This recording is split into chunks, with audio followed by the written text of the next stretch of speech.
Salut à toutes et à tous, ravi de vous retrouver dans ce 12e numéro du journal consacré aux performances des Lions sur la scène européenne. On commence ce voyage en Europe par l'Italie où Keita Baldé de l'Inter de Milan s'est enfin réveillé. En effet, lors de la large victoire 3-0 de son équipe face à Frosinone au stade Giuseppe Meazza de Milan, l'international sénégalais s'est illustré de fort belle manière en inscrivant un doublé et en délivrant une passe décisive. À la 10e minute, il fait danser toute la défense adverse dans la surface de réparation avant de déclencher une frappe surpuissante à ras de terre qui ne laisse aucune chance au portier de Frosinone. À la 57e minute, le show Keita Baldé continue. Suite à un excellent travail sur le côté gauche, il délivre un superbe centre déposé sur la tête de l'Argentin Lautaro Martinez qui porte le score à 2-0. À 8 minutes de la fin du temps réglementaire, il conclut son spectacle en réussissant son face-à-face avec beaucoup de sang-froid. Après un début de saison très difficile, Keita Baldé est en train de revenir petit à petit à son meilleur niveau. Titulaire avec la SPAL, Alfred Gomis et les siens ont été défaits 2-0 à l'Allianz Stadium par la Juventus de Turin. Malgré son but à la 36e minute sur penalty,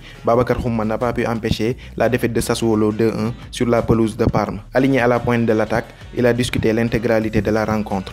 De leur côté, Kalidou Koulibaly et le Napoli ont concédé le match nul vierge à domicile face au Chievo Vérone. En Angleterre, Sadio Mané continue de gonfler ses statistiques. En effet, lors de la large victoire des Reds de Liverpool sur la pelouse de Watford, Mané a délivré la passe décisive qui a permis à l'Égyptien Mohamed Salah d'ouvrir le score à la 67e minute. Avec Idrissa Gana Gueye aligné dans l'entrejeu, les Toffees d'Everton se sont imposés 1-0 à domicile face au promu Cardiff City. Cheikhou Kouyaté et Crystal Palace ont réalisé un très joli coup ce week-end en allant tenir en échec Manchester United 0 but partout à Old Trafford. Titularisé au milieu de terrain, Kouyaté s'est même vu refuser un but sur hors-jeu. En Turquie, Mbaye Diagne est tout simplement infernal en ce début de saison. Lors de la large victoire de Kassim Pacha 3-0 contre Yeni Malatyaspor, Diagne a planté un doublé. Buteur dès la 6e minute sur penalty, il a récidivé à 3 minutes de la fin du temps réglementaire sur une contre-attaque conclue par une frappe des 20 mètres. Avec ses deux nouveaux buts, il porte désormais son compteur à 14 réalisations. Aligné dans le 11 de Bursaspor, Henri Saivet a été passeur décisif lors de la victoire 4-2 de son équipe sur la pelouse d'Akhisar Belediyespor. Stéphane Badji était aussi titulaire, tandis que Diafra Sakho n'a pas pris part à cette rencontre. Malgré ses 33 ans, Papis Demba Cissé garde toujours son instinct de buteur. Il s'est offert un doublé ce week-end lors du large succès de son équipe 5-0 face à Kayserispor.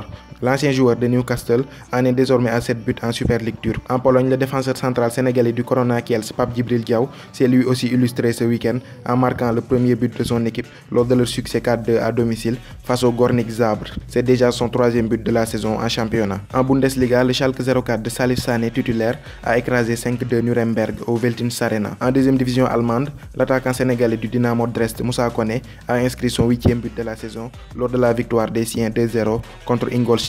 En Ligue 1 française, le stade de Reims d'Edouard Mendy s'est imposé chez lui devant l'en avant de Guingamp 2-1. Le FC Nantes de Karambodj absent et Angers de Cheikh Ndoye titulaire se sont quittés sur un match nul, un but partout. Rennes d'Ismaïla Sarr titulaire et d'Abdoulaye Diallo absent a fait match nul, 2 buts partout sur la pelouse de Montpellier. Tandis que Youssouf Sabaly et Younous Sankharé alignés dans le 11 de départ des Girondins de Bordeaux est allé décrocher le point du match nul au stade Gaston Gérard de Dijon, un score nul et vierge. C'était tout pour ce 12e épisode du journal dédié aux performances des Lions sur la scène européenne. Quant à moi, je vous donne rendez-vous à bientôt pour de nouvelles vidéos. D'ici là, portez-vous bien et n'oubliez pas de vous abonner à ma chaîne YouTube pour ne rien rater de l'actualité du football sénégalais.